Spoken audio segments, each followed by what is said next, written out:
You guys, it's Mary. And Alma. Be sure to like, subscribe, share, and comment down below, y'all. Today we are going to be reviewing Hillsong, a Megachurch Exposed Part 2, you all.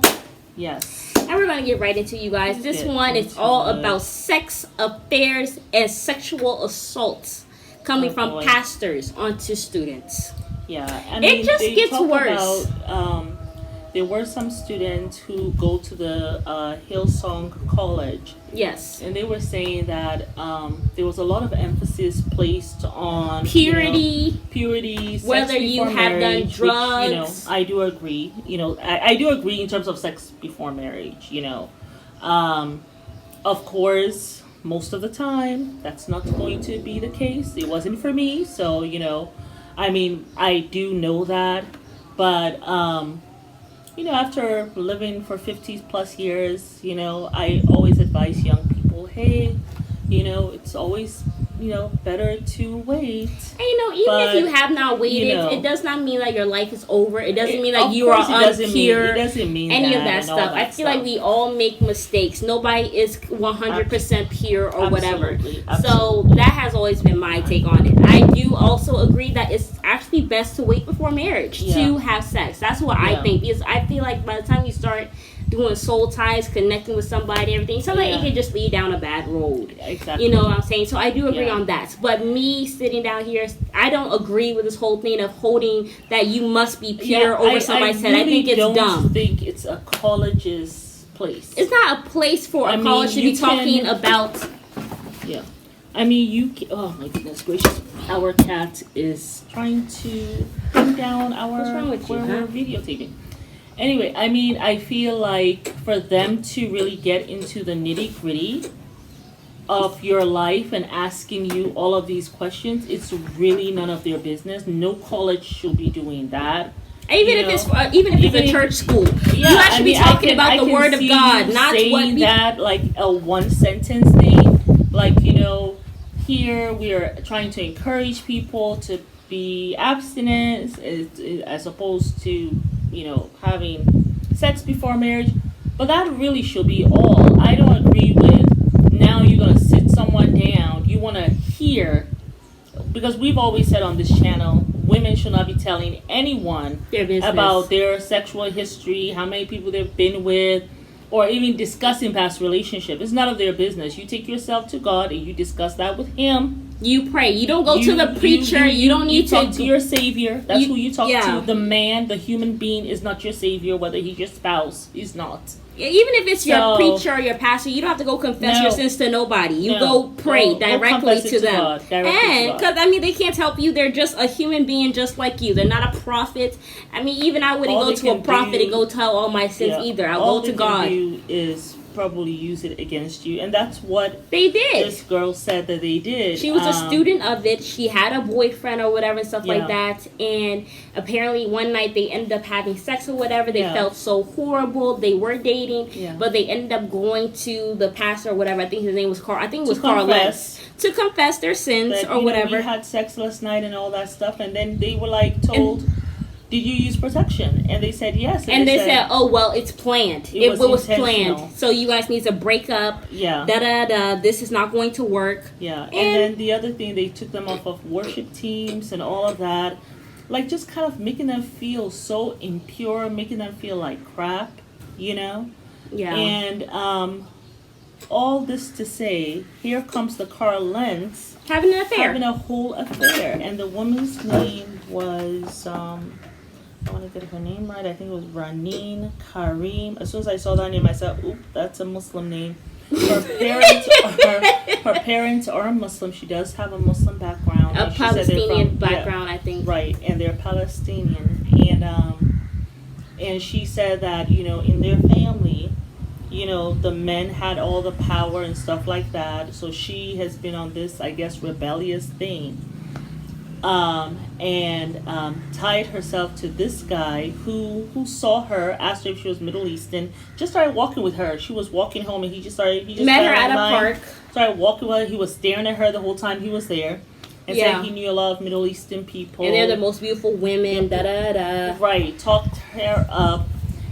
She did not know who he was when she first saw him. But she did Google his name. Well, and found out he was a pastor. Well, yeah, because the thing is, he said she asked him for his first and last name. Right. And he's like, well, I'm not going to give you my last name because I just think it's so unclassy when people go and Google people. Right. So basically, he was telling her, don't Google me. And that's what she did. Cause I mean, as human beings, if somebody tells you not to do something, that's you're going to be like, oh, we're going to do that. Exactly. I don't know why we're like that, but that's just what it is. But why not? You have to Google people. Exactly. You don't know these people. No, I would have done the same thing. Yeah, so she... So when he came over, he did tell her that he was married, confessed to that, and said that his marriage was great. No, he told her his marriage was great of 17 years. But he kept on telling her, though, he has never met she had everything, this girl had everything that he wanted from a woman, he told her. And he said that she was a drug that he could not resist and stuff like that. She was like a drug to him. They met, I guess, on a Friday. He came over on a Friday. By Sunday, they were already kissing. And that was it. Together. The affair continued for a good 5 years as that man continued. 5 years? Yes. As that man continued to be out there preaching in that church. Okay, he was there living foul, and she was also living foul because, you come from a Muslim background, you know, it's like that. But a lot of times, this is what I find, and, with us being Muslim, this is what I find. A lot of times, when you grow up, and I think also for all religious people, right? For sure.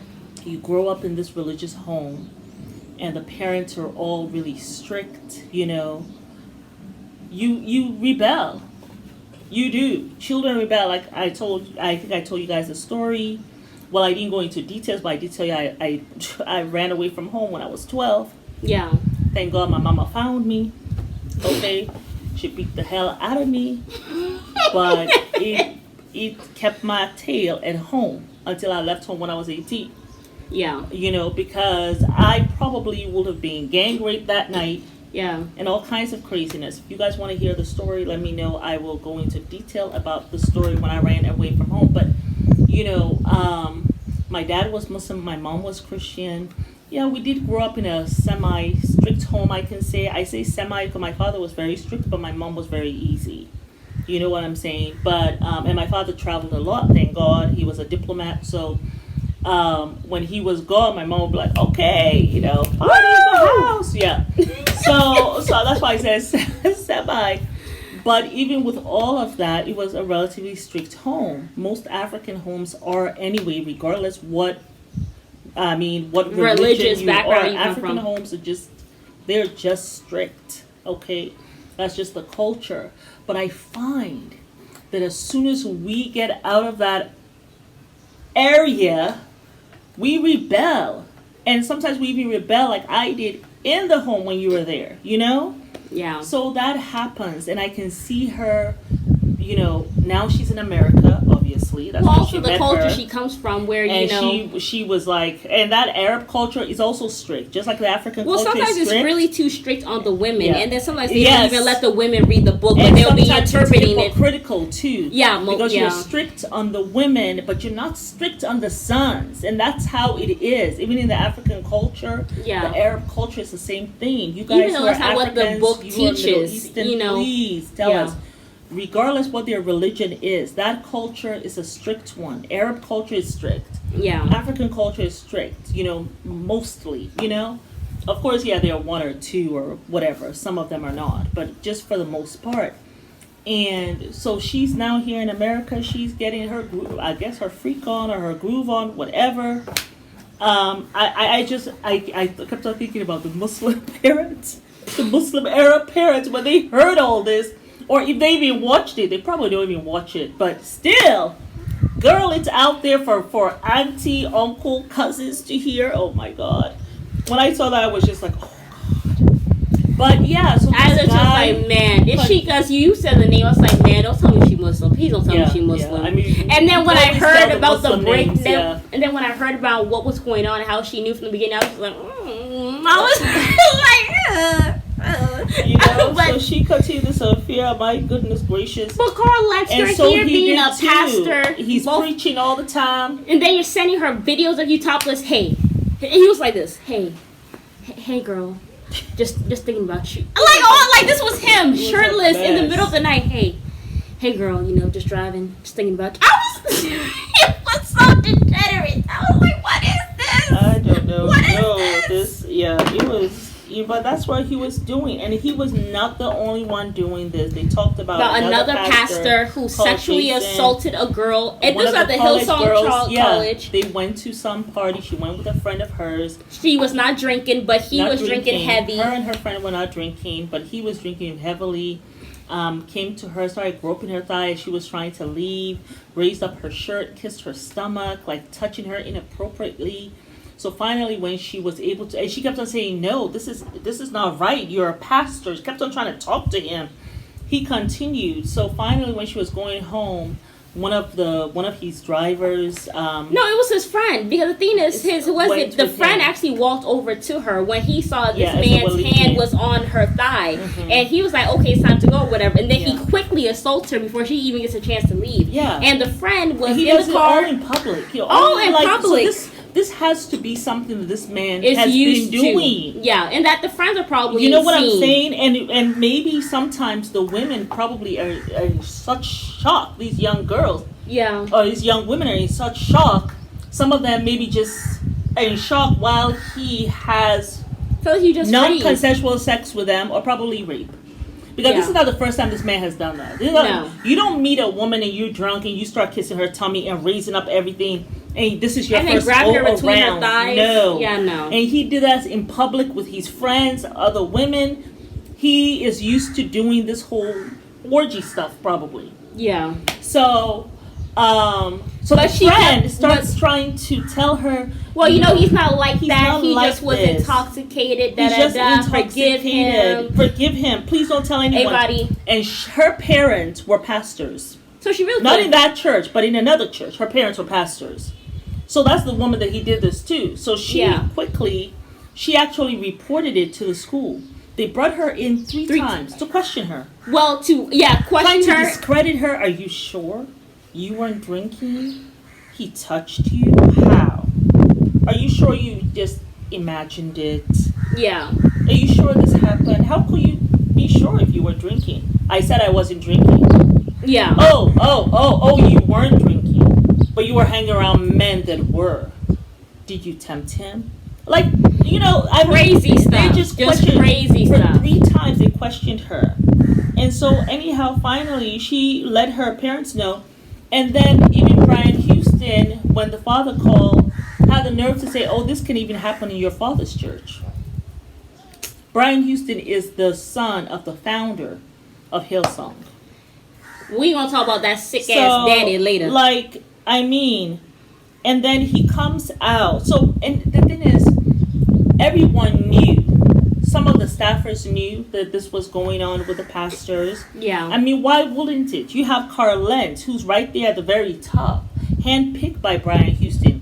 If he's doing this, why will not other pastors do this? Why not? Yeah. It's like, let me also go get my little groove up here. Yeah. But the thing is, you're having non-consensual touching, non-consensual sex, which is rape. Yes. With this woman, that's what it is, and we just have to call it what it is. Yeah. So anyhow, Brian Houston, when these, rumors are going around, he goes ahead. First, when the whole thing came out with Carl Lentz, his wife found out first, and he texts Ronine to tell her, "Hey, look, your name is not, I have paid a lot of money for your name not to be, put out there. My wife found it through my computer, but your name is not in there or anything like that. I'll text you when I can," and all that. But he had made, and she was fine with that, but then he had made some comments. So he came out and said, "Yes, I did wrong. I'm a married man," and all this stuff. But he had made some comment to her, when all this is over, right? Because she said they also used to fight a lot. And he said, "When all this is over, you get to be alone. I get to go home and have a good life. You get to just be here alone." And so she just realized, it's time for my voice to be heard, for me to speak on my behalf. And that's what she did. And so she came out and she said what happened, and that's when Brian Houston went ahead and fired him. You know, oh, that's what happened. He fired him, questioned his morals. But I'm not surprised that Brian Houston fired Carl, because he handpicked Carl. But I'm sure there was some kind of jealousy. Yeah. Because all of a sudden people were coming, and not really for Hillsong, but because of Carl Lentz. Yeah. People started, congregational members started dressing like him and all of this stuff. So sorry, y'all. I didn't want flies going in the house. I think there was more. I think there was more to that. Brian Houston was willing to fire him because he had gotten so big. More popular than Brian. They were even saying that. But at first, I actually thought that Carl Lentz was actually the son of the founder. Because they were talking about Carl so much in this documentary. I was like, oh, who the hell is Brian? You know what I'm saying? Yeah. So so he did fire him in 2017. And they said there had been rumors that Carl and his wife Anna were actually trying to kind of move away from Hillsong and start their own thing and kind of take some of those followers with them, which probably would have gone with them. So those rumors had been heard. So I'm sure, Brian, you got to go. So maybe Brian was plotting on his downfall. Yeah, just you got to go. Like all these things that are occurring, we're hearing also about was the perfect time. We're covering, because all the stuff all this time they've been covering things up. Right. But now, because why would you just go to Carl Lentz's computer and start poking around? Because they knew that these things were already there. They have been covering up. Yeah. So they were just waiting for the right time to expose him. Because make sure he gets. Of course, they would not have been able to do it without him helping them with this whole affair and stuff like that. But it's just, what I have a huge problem with. The hypocrisy. How can you continue to have this affair? 5 months long affair. I think you said 5 years. 5 months. It's a 5 months long affair with her, Raneen. It was 5 months. Yeah. How can you? And this was not the only woman. Later on, they found out he was having affairs with 3 women. Yeah. And she was one of them. Like, how can you, just in good, that's like someone who's has no conscience. Is like dead. It's totally dead. Yeah. Because they have been living in sin, like just flaunting their sin for so long. And then when they'll talk to somebody about their purity and how you should not have sex before marriage. That really bothers me. And what also bothers me is the fact that you bring these people in, they're not strong in their faith. Yeah. And then this happens and they lose faith, Yeah. Especially those people who are feeling like, oh my God, this church is a good church. Oh my God, I can actually be who I am and I'm still accepted and all that stuff. I mean, honestly, I never thought that religion is like, there's one face for it. I feel like even somebody who has been living in sin can come to religion and kind of redeem themselves or whatever, or even if it's somebody who's been in religion for a while. I feel like God is very forgiving. Like in our book, it always talks about forgiveness. Like you can always be forgiven and you can always redeem yourself and everything. Exactly. So I never thought that religion is something where you have to be all stuffy. You know what I'm saying? Yeah. So I felt like those people probably felt like, oh my God, religion, that Christianity doesn't just look like this. Yeah. It can be somebody wearing jeans and a leather jacket and I can still come here and pray and worship and all this stuff. I don't have to be leather jacket too. I don't have to be all buttoned up like this and stuff like and that. I have to represent myself as some perfect human being to be religious. You know what I'm saying? So those people who finally felt like they have found a haven in religion now are like, man, this man was a fraud. I'm here thinking that I can be accepted and this man really ain't about nothing. Yeah. He's even doing worse than me out there. I'm not having no affairs. I know. You know what I'm saying? But you're here being a hypocrite. Yeah, and callous to the people who you're having this affair with. But also that's why they said that, because they were shocked that that he had fallen down so quickly. But I feel like when you're messing with God, you're sitting down here preaching, you're messing with God, you're here saying all this in the name of God, but you're here living in sin in the back room, doing all this craziness. You can't use God's name in vain and then go preach, but you're doing everything but being but you're being everything except a child of God. You know what I'm saying? Exactly. So I feel like that's why. I don't think he fell quickly. He has been falling. It just hasn't been public. Yes. He has been falling all this time, because remember there was a lady who said that my first introduction to him was, first he said, "Oh, you're so pretty." And then he asked her, "Do you have a sister who's also really pretty?" And she said, "Yeah." And she gave him the name. And he's like, "Oh, I know her." And the way he said that, and the girl kind of felt like he's insinuating something. You know what I'm saying? This was her first introduction to him. Crazy. As a pastor. So, and she said in high school he was known as this philanderer person. So, yeah. So that was it. Actually. That was episode 2. And I think the third one we get to things that it gets quite seedy. It begins to get worse. Yeah, there's no going up from here. Yeah. But yes, y'all, it's Mary and Amma. Please comment down below your thoughts. And we invite you guys all to of this. And are any of you part of the Hillsong Church? Or were you? And let us know in the comments below. Let us know your thoughts. But we invite you guys to like, subscribe, share, and comment down below.